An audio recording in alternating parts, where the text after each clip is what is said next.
It's just worth thinking that good copy needs to paint a picture in people's minds. You want to paint a picture. You want people to be able to imagine and visualize what you're talking about. And the problem with generic language is it doesn't do that. It just kind of washes over you. Like, well, I don't actually understand what that means. And so it doesn't resonate, but a specific detail. And there are lots of interesting details that you can pull out. That's a lot of what we do in program pages, is adding in that specific detail to make it more interesting. Hey, welcome to the Higher Ed Storytelling University podcast here on the B Podcast Network. This is a show dedicated to helping higher ed marketers tell better stories, create better content, and enroll more students. My name's John Azzoni. I'm the founder at Unveiled, and we're a video production company working specifically with college marketing teams to make it easy for them to scale up and even automate their student and alumni success stories through our subscription approach. And you can learn more about that at unveiled.tv, and that's UNVEILD.tv. If you're listening to this podcast for the first time, go ahead and subscribe. We'd love to have you. And if you're wanting your college and university's content to resonate on a deeper emotional level with prospective students, with alumni, with parents, whatever, I want you to subscribe to my free newsletter. Every week I send out tips and insights on creating more emotionally resonant content, including examples and best practices from other institutions, articles and blog posts, that week's podcast episode, and much more. So head over to unveiled.tv/newsletter and sign up. All right, let's get on with the show.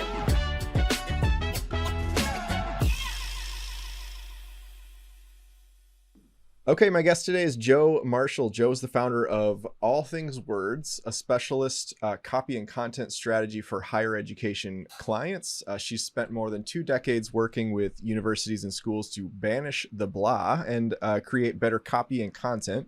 Joe and her team have particular expertise in helping universities find their voice, shape their messaging, and tell more compelling stories that resonate with higher ed's diverse audiences.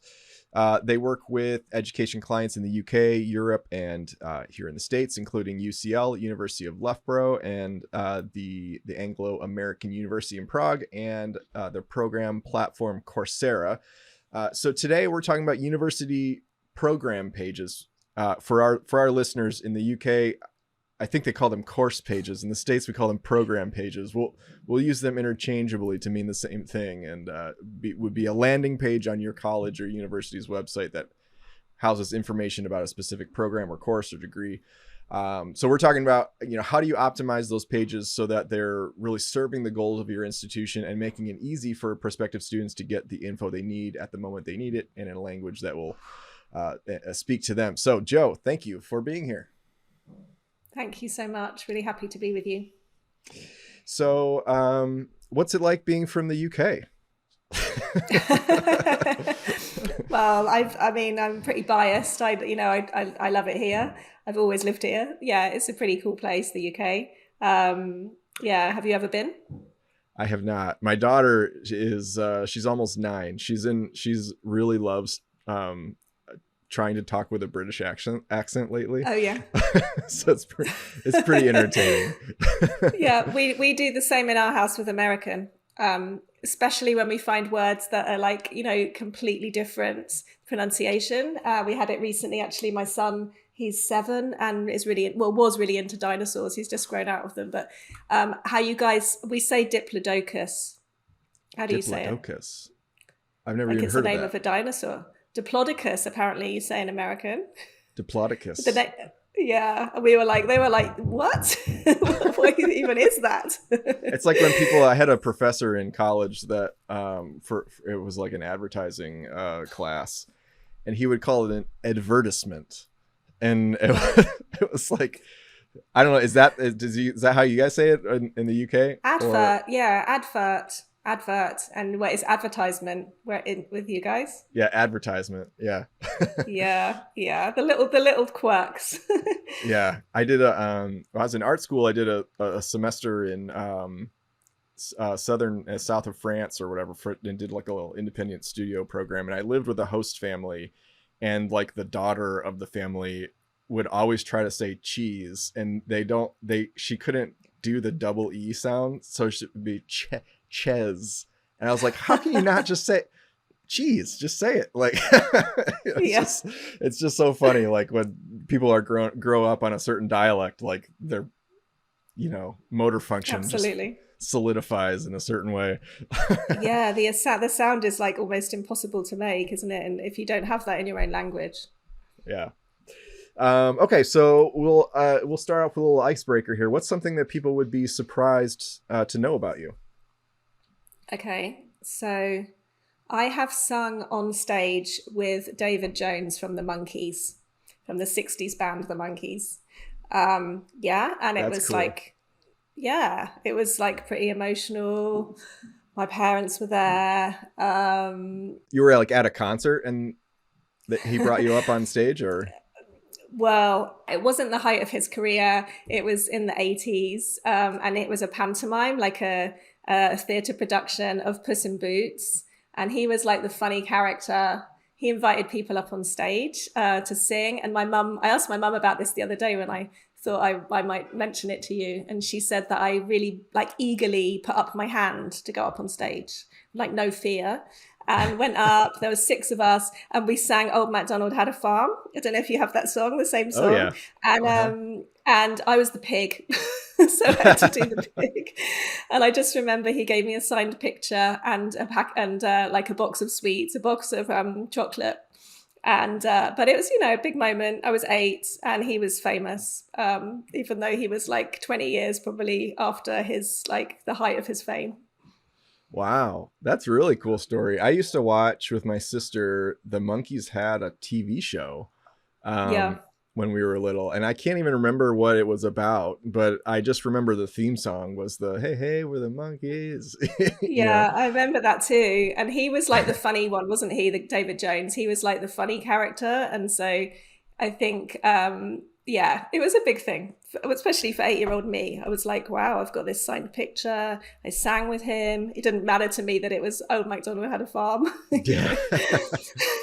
Yeah, I mean, I in high school I was in like a punk band and would like just shred my guitar in my room all the time, and like to these songs like Blink 182 and stuff like that, and I would envision myself being called up on stage to like some Blink 182 concert, and like the guitar player had gotten sick or something like that, and the only person Yeah. that could fill in was me.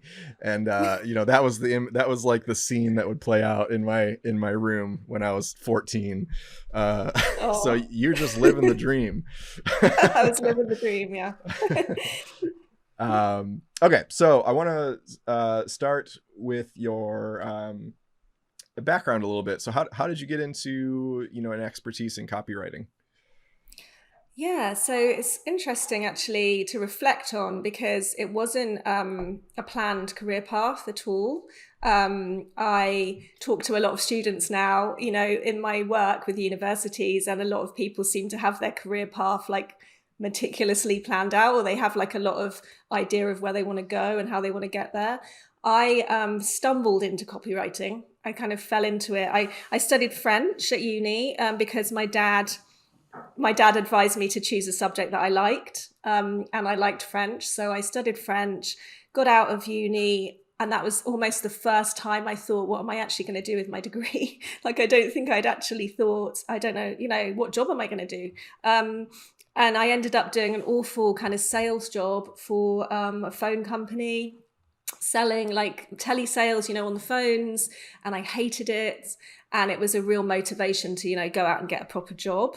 And this was like not pre-internet, but it was kind of, we weren't using the internet in any way like we are now. So I went to the local university careers office. I found this big directory, and I literally wrote down, they had a directory of like who would take a graduate trainee, all these local businesses. And I wrote down all the names of the businesses for anyone that would take like an arts graduate or a humanities graduate. And then I remember sitting in my damp like hallway of my shared house that I was sharing with friends, and I just phoned them all. I was just like, I was quite determined, I think, but I was just like, I phoned like 20 companies, and about the 20th company happened to be a copywriting company. And I had the same spiel. I was like, I'm just phoning to see if you might be interested in taking on a graduate trainee. And they happened to say yes. They were like, well, we are actually. And they were like, come in and have a chat with us. And then I was like, oh, right, I better look up what copywriting is because I didn't actually know. So I then looked it up and went for the interview, and that's where it all started. But that was 24 years ago. But it all started from this like just a chance phone call, really. Interesting. Yeah. I mean, people say they stumbled into a job. That's really stumbling into. Yeah, exactly. I kind of feel like I fell into it, and then I realized that I quite liked it, and I was, developed my skills, and I turned out I was like pretty good at it, and then I've just stuck at it since then. Obviously, lots of twists and turns and things have happened along the way, but that's where it all began. Very cool. So tell me a little bit more about your work with institutions that we mentioned in your intro. So, UCL, University of Loughborough, as you Well would say. done on your pronunciation there. It's a hard one. So now I run a little copy agency called All Things Words, and we work solely now with universities. In the last couple of years, gone all in on working with universities. I've worked on and off with colleges and schools and universities for over 20 years, but yeah, we now solely focus on that. And we do all kinds of copywriting and content writing. But I guess sort of to step back, the main problem that we help universities solve is, they're not communicating well enough in some way, or they are, and so the communication that they're putting out, or maybe they're not even doing a particular type of communication, they're not getting the results that they could be from that communication or that type of communication. So a lot of what that actually boils down to now is stories. We write a lot of stories about university research, about student success, alumni stories, industry partnerships, all kinds of stories that universities might want to tell to connect people in more interesting ways to the brilliant things that are going on in their institutions. And yeah, those two names you mentioned, I mean, UCL, they're a massive university here. They're like in the top 10, I think, in lots of the rankings. And so it's been great to get involved with them. We started working with them in 2021. It's so mid-pandemic. And the first project we did with them was actually a little bit different. You think of universities as doing teaching and research, but they also have a third strand, a lot of them, which is the innovation and enterprise side of things. So we were asked to come in and help UCL tell better stories about this amazing innovation and enterprise work that they're doing. So that's all about taking research out into industry. How do you translate the stuff that's happening in universities? Don't want to be ivory towers. How are you making it real? How are you using it to solve problems? How are you working with organizations to collaborate? How are your students maybe setting up their own businesses off the back of stuff that they're learning on your programs? So it's really, really interesting stuff. But when they came to us, they're massive, UCL. I don't know how many people in terms of students, but they're very, very big. And the faculty, some of their faculties are each faculty is almost the size of its own school. And so Wow. They had all these stories, but they were really not consistent. They weren't being consistently told. So we went in and did this really interesting project where we helped all the faculties create a bank of stories around different, partnerships or entrepreneurship or different types of innovation story. And then we went out and found those stories, obviously with the help of our marketing contacts, and we interviewed the academics. So that was a really great way into UCL. We started working with them, and since then that has snowballed into lots of work with other teams. Our name has been passed around. It's that kind of lovely thing that can happen with a big organization. If you get known, then it can lead to other things. Yeah. UCL, is that in the UK? Yeah, so that's University College London. So I shouldn't be using acronyms. Okay. I would tell clients off for using acronyms. It's University College London.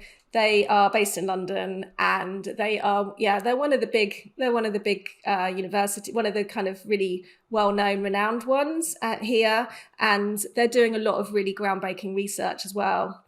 Cool. Like developing the new cancer treatments, for example, that are really around like harnessing the immune system to tackle cancer, or big stuff to do with climate change, to do with tackling inequality. They're really doing some very exciting work.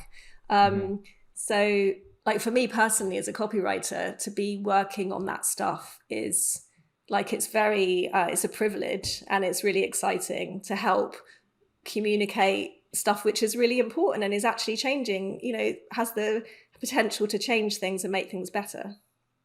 I love that. And I'm a huge advocate, especially lately, as I've been seeing more and more videos coming out of universities that have strong research focuses, is just, that is so interesting to me. I mean, just like watching a story about some groundbreaking research that's happening on, I saw a video from University of Chicago here in the States. I did a video on like sleep study research that they did. And then one story that always sticks with me every day, I think about it for this reason, and I can't remember the school it was, but they tested what happens when you flush the toilet with the seat open, and like how many germs, like micro germs, fly into the air.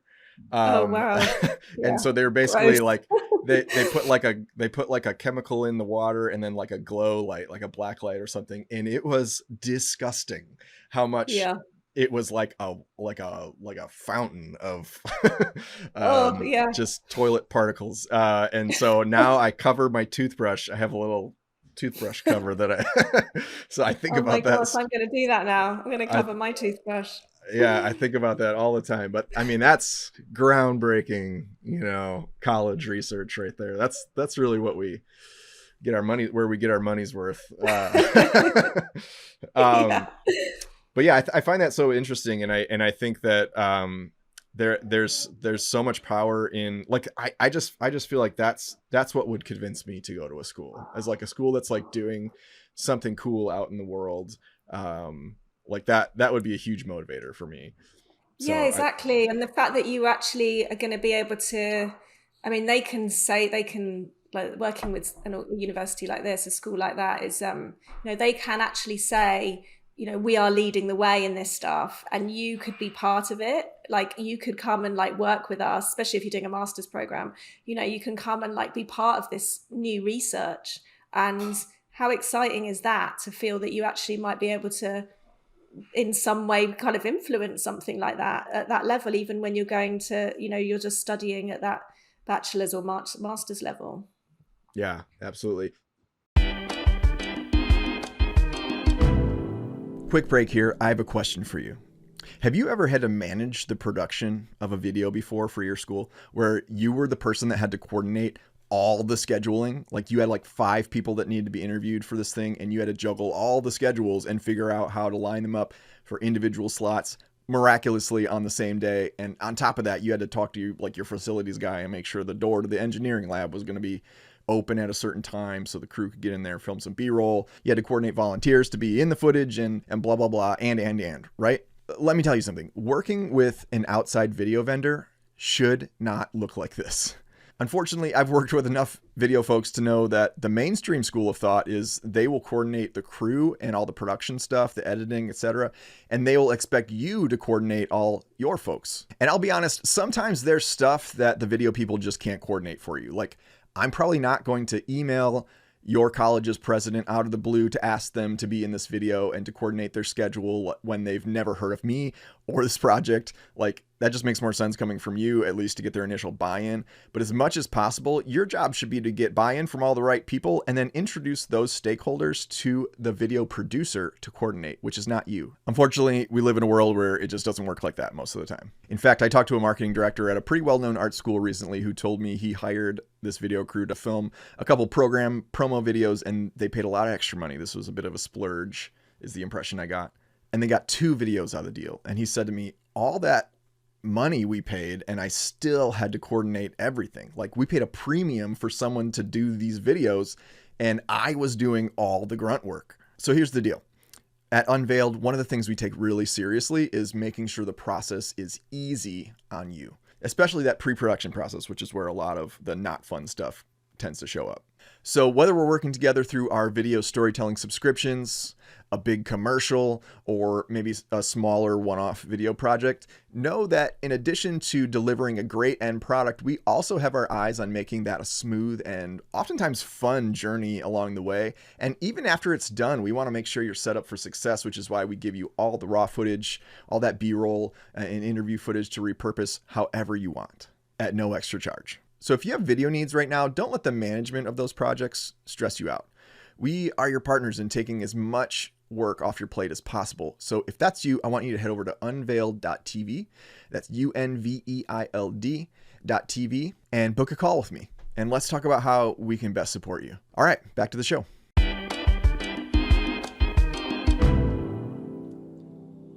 So I talk a lot about telling better stories. You know, we talk about that a lot on this podcast, and everyone, and I didn't put this in my questions list. So, you know, if you don't have a good answer for it, don't worry about it. This is a bonus question. Okay. But when you say tell better stories, what does that mean for you? Like, what are structures that you're putting into place when you start working with a school that elevates their storytelling? Yeah, I think storytelling is like I know everyone kind of bangs on about it these days and you see posts on it all the time on LinkedIn, but I think there's something really powerful about telling good stories. You know, as humans, we're kind of hardwired to like story and to find meaning in story and to see ourselves reflected in stories. So I think for universities or schools, you know, trying to reach potential students, telling stories where people can actually see them, like a person that's like them or potentially, you know, a bit like them doing amazing things, that can be really inspiring. So those kind of stories, I think, you know, are really worth doing. But I think in terms of telling better stories, one of the things like that innovation and enterprise project, for example, that I mentioned for UCL, you know, a lot of the stories already existed, but they just weren't being very well told. So okay. the actual project was really interesting, but the way it was being told, or the partnership or whatever it was, like for various reasons, either because it was written in academic language, too boring language, or that it wasn't focused on the reader. It wasn't sort of thinking, who is this actually aimed at? So it was, you know, it's kind of simple communication techniques, I guess. But if you don't know them, then they aren't simple, right? So just really focusing on the reader. So in that case, it's like if we want to get more partnerships going with the university, if we want to get more people from industry interested, we need to be talking about it from their perspective and what the benefits are of working with you from their perspective. So those were the kind of things we did. Yeah. That's interesting. I think that we often, like when we write stories or create content for our own organizations, I think we often write it with our peers in mind. Rather than our audience in mind. Like, what will my peers in academia think of the way that this is written, or the words that I'm using? In one hurdle that I have gotten over in my career is the pejorative use of the word videographer.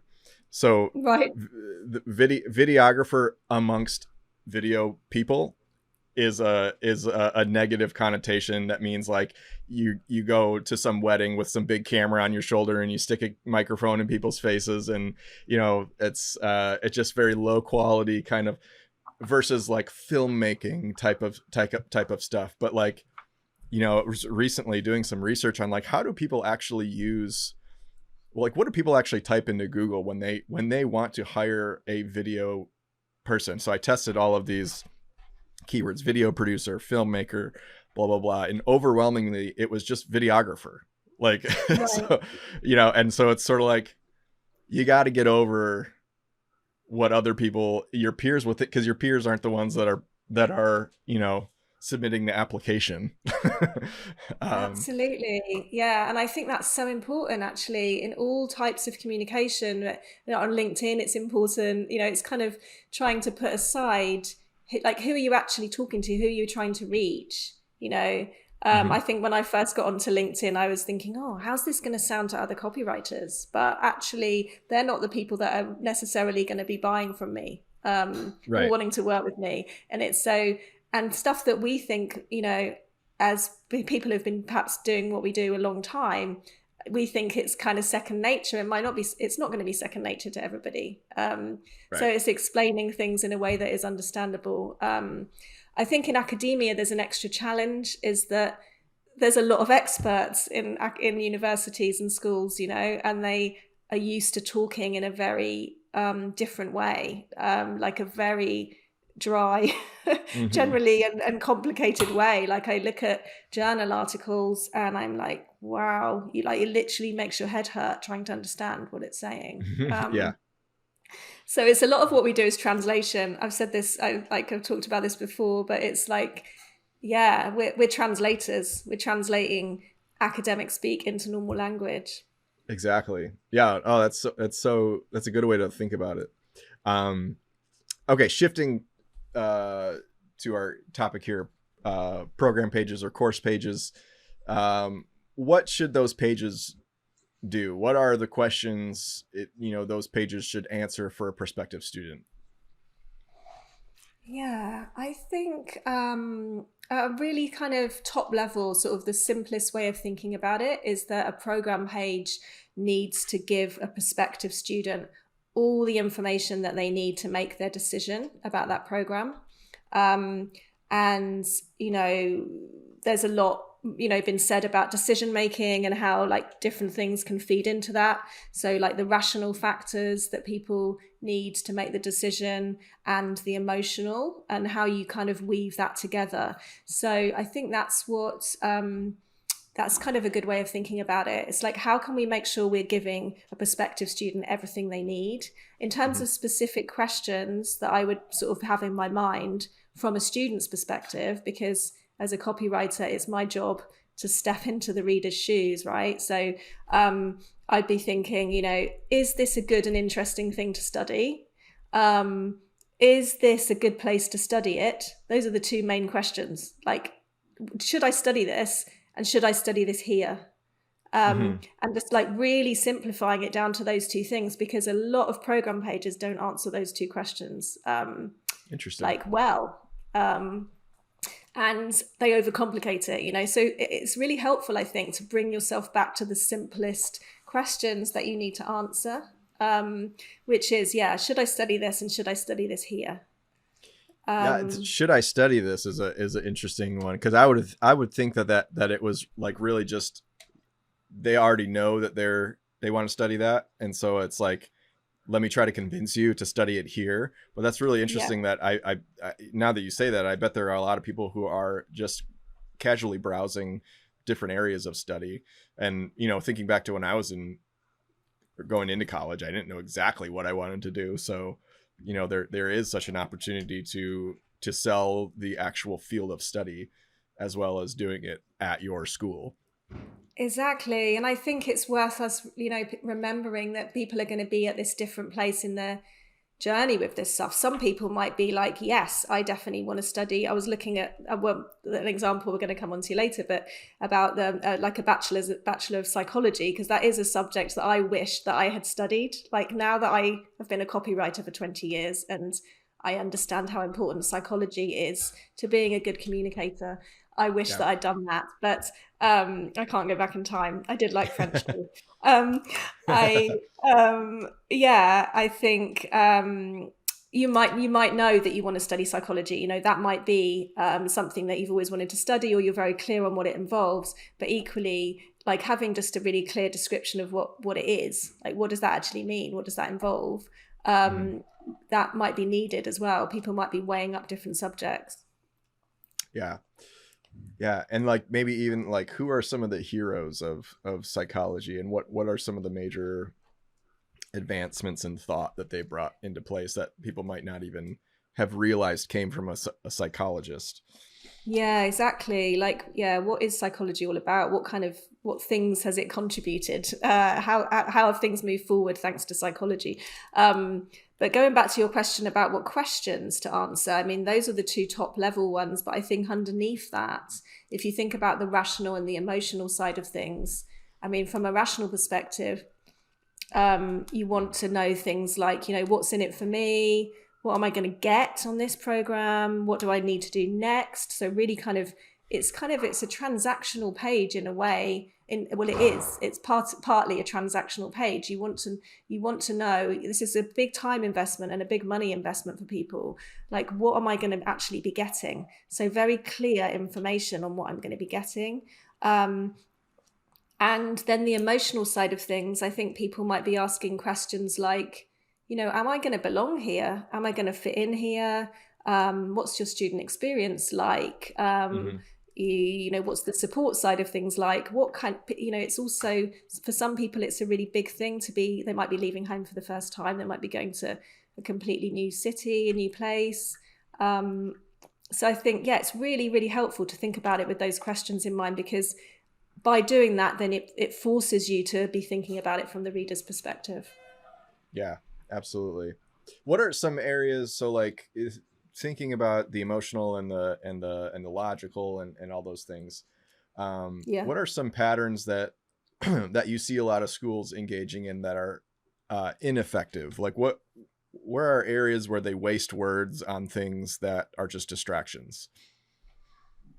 I think that, there are common sort of patterns and things that I see cropping up all the time on these pages, of things that are not working as well as they could do.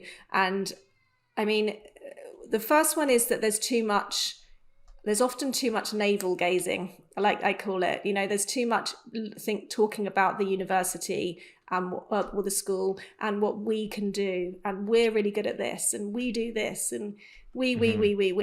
It's too much about them. So that goes on a lot. Navel gazing. I've never heard that, but I Navel like gazing. it. You're looking inward, and you need to be Okay. looking outward. All right. I'm going to use that from now on. You Stop are navel gazing at the dinner table. Stop looking at your navel. I'm going to use that on my kids. I'm going to find some way to use that on my kids today. All right. Anyway, continue. The second thing is that they're too generic often. They're too general and generic and not tangible. And for me, that often feels like it's a bit like the language of the politician.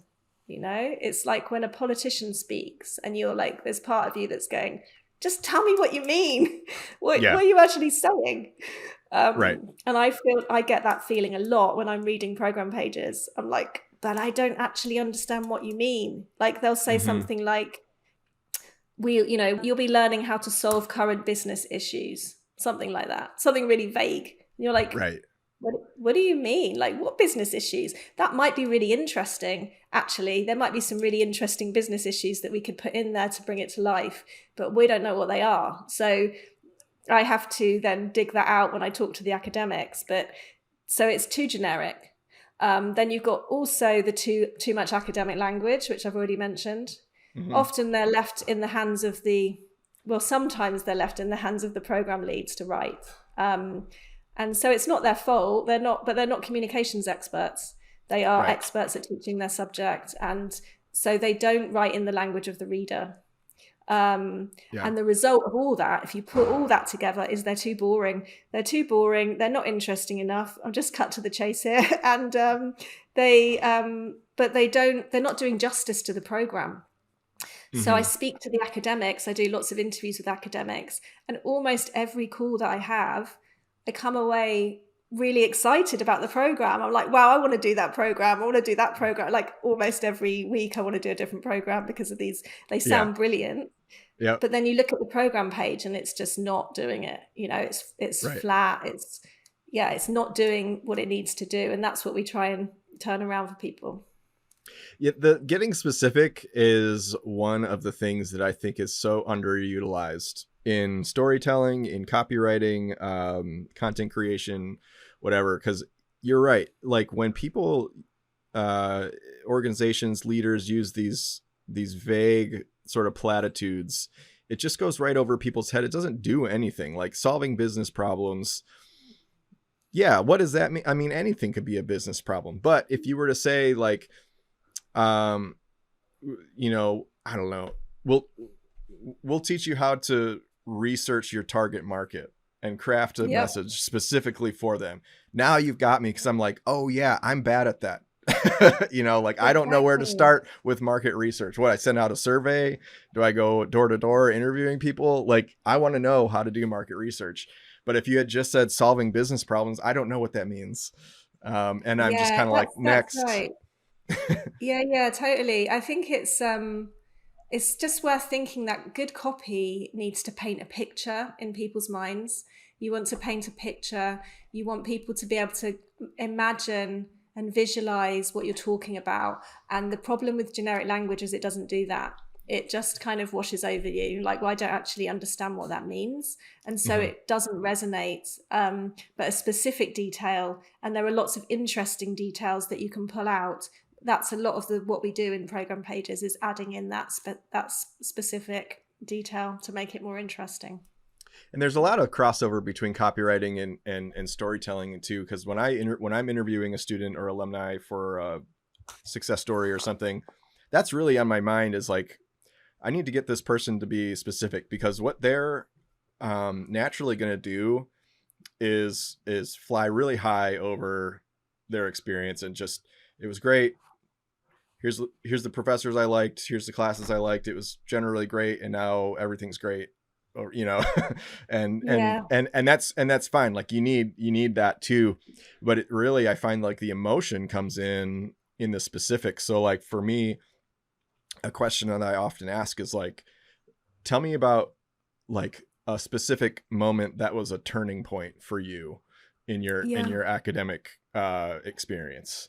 And it kind of gets them to think like, yeah, was there a spot where I wasn't sure before, but then I kind of became confident, or I was going this direction, then I started pivoting to go that direction, because I think that like pivot point is really interesting, and that's such a good opportunity for specifics. But if you just say, like, there are platitudes that people just expect you to say, like, yeah, and so if you meet those expectations, you just blend in. If you meet the expectations of small class sizes, great professors, blah blah blah, then you're just another drop of water under the bridge, or I don't know, some analogy like that.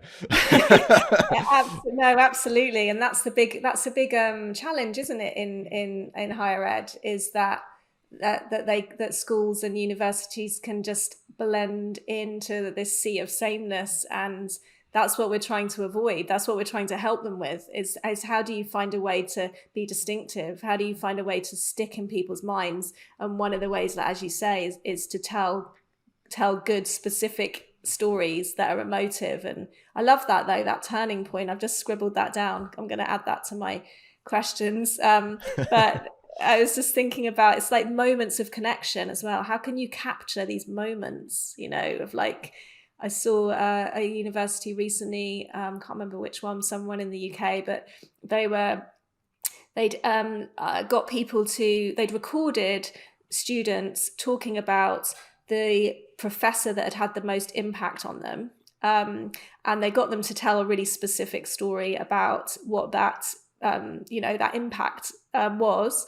And then they showed that story to the professor, and they filmed the professor's reaction to it. And that you got these professors who were just like deeply moved by the impact that they'd had on their students. And it was such a brilliant thing, because it was like emotive, it was specific, it was like human, and it just made me think, God, that's so much better than just saying we've got a really great student experience, or you'll have a quality learning experience, or whatever. You showing me what it's like. It was really good. Yeah, absolutely. I mean, some of my most impactful college, I feel like what I got most out of college was my experience with my professors and the relationships that I got from them. And I've told this story before on the podcast, but I had one professor in art school. Her name was Gilda. who just had a profound impact on me and my career. And she just supported me so much. And there were so many times where I would just go sit in her office and just talk to her about something that was frustrating me, or ask her a question about how to price a painting or something like that. And I just have so many rich memories with Gilda. She passed away a number of years ago, and but that legacy, I think, for me, just those emotions that when I think about my college experience, I think about Gilda. And you can't just you would not get that by just saying, close student professor relationships. Yeah. Okay, so then what do program pages need more of? I think we've kind of talked about this a little bit, but if there's anything we haven't touched on, let's go there. Yeah, I think, we've talked about some of it, emotion and creating connection and those kind of things. I mean, clarity, that is like the starting point for good copy, right? We need to, before we think about doing anything else, it's got to be clear. So make that your starting point. Clarity, particularly thinking about students having to navigate lots of different schools and universities. Like, how can you make it easy for them to get the information they need? And there are a couple of other things I thought of around this. Do more showing and less telling. I see a lot of schools and universities saying, again, this goes back to the talking about yourself thing as well, but it's like, we're world leading in whatever it is, in particular type of cancer research, for example. But you could show me that instead by inviting me to listen to a podcast with one of your professors talking about the latest developments in that field. So show me rather than tell me. I think it's so much more, it's like allowing people to come to their own conclusion as well. You're not saying we're brilliant. You're allowing people to go, I'm going to discover that for myself. Oh, you are brilliant because you're really interesting, because you're doing this really exciting stuff. So I think that I don't see universities doing that enough, showing people how good they are. And also invite people in. See if you can lift the lid a little bit and invite people in. So again, I don't see many program pages where you are giving, where there's the chance to do like a taster session, like a try before you buy, even almost, So it might be a free workshop. It could be like a low cost workshop, but you're asking people to invest a huge amount of money. So why not have more of these kind of taster sort of sessions and ways for people to try out what you're offering before they actually go into the full program. Yeah, there's a school. I've for longtime listeners of the podcast, you've heard me talk about this one before. It's just one of my favorite ones. But Hillsdale College is a faith-based school here in Michigan, and they do these amazing free courses, and they're like masterclass level, like those masterclass trailers where it's like, these Hollywood directors that are teaching you things. But super well filmed, high production value, really interesting, kind of philosophical discussion about things in the Bible. And the interesting thing was I started seeing a physical therapist just the other day. And as I was waiting in the waiting room, I hear one of the patients that's working with the physical therapist talking about Hillsdale College and these free courses that they have. And he's just some random, older gentleman. And I'm like, man, that's getting around, that's like, I loved it. I loved that I knew what he was talking about. Yeah, no, it's an effective strategy though, right? Because I guess you see it all the time on LinkedIn, for example. People offer something for free or like a small ask before you go for the bigger ask. And I think that schools and education institutions could be doing more of that, being a bit more savvy about that. Yeah. Okay, so we're coming up against time here, so I want to jump forward a little bit to talk about Yeah, these yeah. couple of examples that you gave us. Oh, yeah. Okay. All right, so you sent me some examples. One was from University of Sydney. The other one was from University of Bath School of Yeah. Management. So I want to talk about walk us through like what's working about these. What's successful about these pages? Yeah, so I picked a couple of examples. I mean, the first thing I just wanted to say is there's lots of different ways to approach a program page. Um, we don't want to encourage schools and universities to, all have the same kind of program page, because then we fall into that sea of sameness thing again. But I think it's really good to look at what other people are doing and like pick ideas that you like and, model things and, make it work for your institution. So I'm always on the lookout for good examples. And I've found, a couple of what I think are good examples. The University of Bath. So that's just down the road from me. I'm in Bristol, in the southwest of England, and Bath is like about a 15-minute drive away. And yeah, their university, we've worked with them actually. We didn't write this particular page, but I really like their MBA page. They've got various MBAs. This is the full-time MBA page. The first thing I like about it is the first screen immediately hits you with the key message for the program. Like, it's an MBA program, so it's going to be high profile. It's probably generating a lot of revenue for the institution. So they've invested in proper branding. It's got its key message, which is just going to wait for it to come around again because it's a rolling. Ambition changes everything. And then a subline, give your career the boost it deserves with the Bath MBA.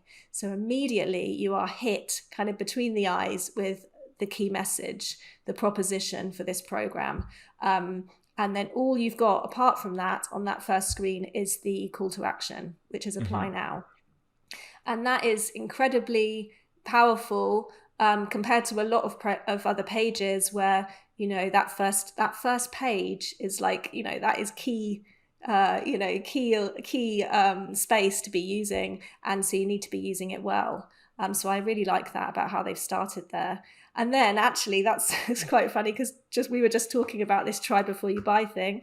They've now straight underneath that, they've got, you can register for a masterclass.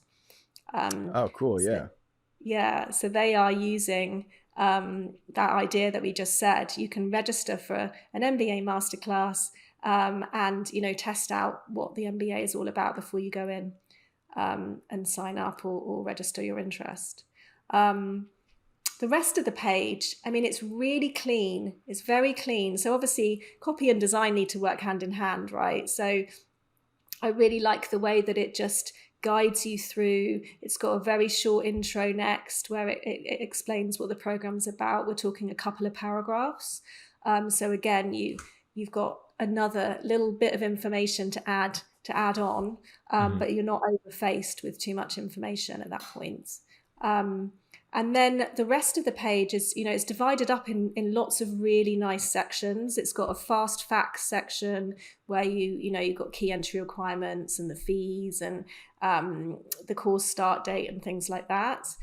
The And fast facts I think is really is great because it's I think we underestimate how much it's helpful just to have, just give me the quick hit, like high level stuff in a bullet point. Like whenever I see like a bullet point list, I'm like, my brain just breathes a sigh of relief, because I'm like, this is going to be structured in a way that's easy for me to grasp.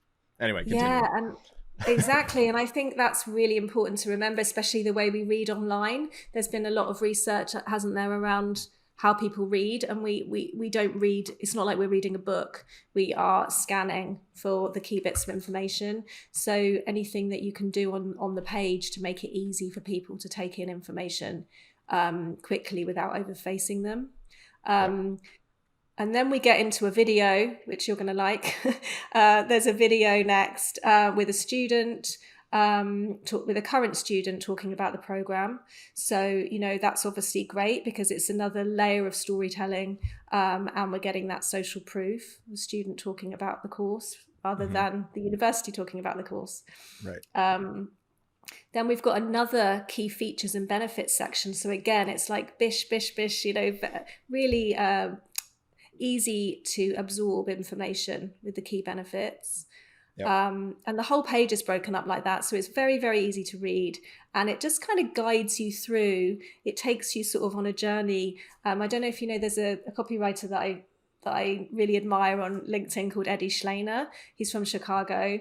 And he talks about, I was reading something recently about him talking about the slippery slide, the slippery slope or the slippery slide. And this idea that you want to like people to slide down your page. So you know, and this page is a really great example of that. You want to keep reading on because nothing's over facing. They've used a mix of formats. They've got 3 videos on there. One is from a current student, one's about an internship student, and then the last one is an alumnus student talking about, you know, where the course has taken them, where the program has taken them in their career. So I think it's a really great example. Absolutely. Yeah. I think it was you that I found that guy about the slippery slope. Cause I earmarked that to like, I think it was maybe a podcast episode that he posted, but I was like, I need to learn more about that. Like really creating a rabbit hole for people to go down. Cause once they're interested and you can just keep layering on more and more and more in bite-sized little breadcrumbs, you know, it's not like hitting them over the head, trying to tell them everything in one single video. You know, it's just, but creating a whole journey for them to slide down. Exactly. And just like not over facing people, like we can't take in too much information at once. You know, drip feeding a little bit and then a little bit more and then a little bit more. And if you want to go deeper, you can, you know, so this page, that's the landing page, but then they've got sub pages. So that's another, you know, good device to think about for these pages. You don't have to include it all on one page. You could have your main page, and then they've got a key features and benefits page. They've got sections on funding and scholarships, how to apply, the city of Bath. So it's almost like that. I mean, that is one of their bigger programs, but it's like a mini website almost in itself. Yeah. All right. So let's look at University of Sydney. Okay. So I thought I'd go right to the other side of the world for the other one. And this is really different from the Bath page.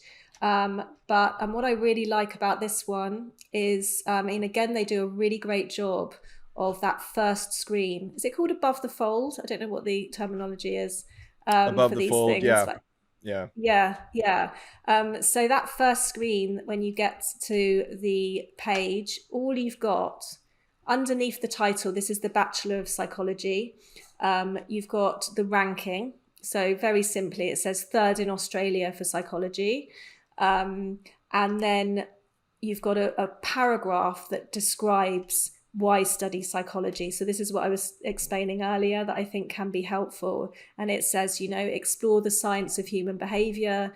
In this course, you'll build your specialization in psychology to help you understand mental processes and allow you to better understand how we think, act, and feel. So it's like a really succinct description of what psychology is, which I thought, you know, I like that. It's simple and it's clear. And then they've got another section just underneath that. Who is it for? You know, this is ideal for the student who's considering a career in psychology industry, but also wants to keep their options open. So you immediately know that it's talking to you, if that is you. You know, it sort of allows you to self-select. And then again, they've got a video on that above the fold screen. And this time it's a brand video. So it's like a 30-second video, but really kind of quite a powerful video where they've got all the key benefits, the key facts about why study psychology at Sydney, which I really like. And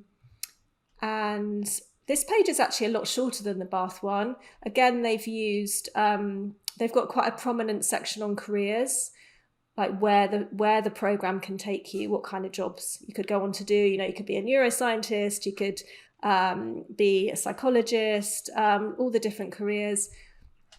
Obviously, there are lots of benefits of studying at this level, but one of the main ones is working out what job you're going to do at the end of it. So I think sometimes this careers information can be hidden quite far down in a page, and they've pulled it quite near the front. It's quite near the top end. And again, they've used sub pages. So the first page that you come to doesn't overface you. It's just quite simple. And again, the design is just really simple and clean. Yeah. Very cool. Yeah. Simple and clean is very effective. Yeah. I think there's that thing about confused brains don't make decisions. That's not the actual quote, but it's kind of, people are potentially going to be overfaced with so much information. So Yeah. if they can, at this point in the decision-making process, if schools can make it easy and kind of calm down that anxious mind, I think that can be really helpful too. I like about what's University of Sydney at the top. There's a apply now button, and then right next to that there's a ask a question button. Oh yeah. Which I find as a consumer, if you can make it easy for me to ask a question about your product or solve a technical issue, like if I've already bought it and I'm having an issue, like having a chat bot or something on the page, I'm much more likely to not like bounce from from you, because if I have to go through like a bunch of hoops to like what I hate is being is going to like the contact page, and then they try to go get you to read all the forums and search all the previously asked questions about did that answer your question, and then and then you have to like dig and dig and dig for like a contact button. It's like they really don't want you to call them. Please don't contact us. And just on that note, actually, I think another thing that can work really well on program pages is if you can have that direct, like talking to a student option. Like I know I've been working with the university recently, and you can have a chat with a student ambassador, and so you get to talk to a current student who's doing the course. And I like that idea too. It's that peer-to-peer kind of support, and maybe even like a community kind of, if you could chat with people before you go, it might help with the idea. It might not seem so scary, actually, the idea of going. For sure. Absolutely. Yeah. Well, cool. These are great examples. Thanks for pulling those up for us. Okay. All right. So yeah, this has been a great conversation. Where can people connect with you at if they want to work with you or follow you or anything like that? Well, LinkedIn is kind of the only platform I'm on, really, but I love LinkedIn. I'm on LinkedIn quite a bit, so I'd love to connect with people on LinkedIn. And our website is allthingswords.co.uk. So you can find out more about us on there. But yeah, LinkedIn's probably the best place to connect. Cool. I will give a personal review here for following Jo on LinkedIn. I follow her. I very much enjoy it. I discovered Jo through Kyle Campbell, who if you are on LinkedIn much at all, you will probably see him come into your feed if you're in the you're in the higher ed. I like Kyle. I feel like I know him already, and the funny thing is like we got on a virtual call a couple weeks ago for the first time, and we were both surprised we hadn't actually met each other. We were like realizing on the call we had never actually directly connected. It's funny that though, isn't it? Because you kind of feel like you know people from LinkedIn, which is, I guess, the power of good content as well. When you get on a call with someone, you feel like you know them, then it shows that their content's working. Yeah, for sure. Yeah. Well, yes. And so for people listening, hire a professional for your program pages, because having the program director or something like write the copy is a good start, but there is a design to moving people through to making a decision, moving people down that funnel. It's very important. It is a skill that takes a very specific type of person that knows how kind of the brain works, how brains, move through the page, skim through the page, what words they need to hear, where they need to hear them. So yeah, I'm a big advocate for working with professional copywriters like Joe, who will really give you a big return on investment. Just picking different words, telling better stories, and better page design is going to make a huge difference. Yeah, thanks, John. Yeah. So Joe, thank you so much for being here. This is great to chat with you. Really great to chat with you. Thanks so much for having me on.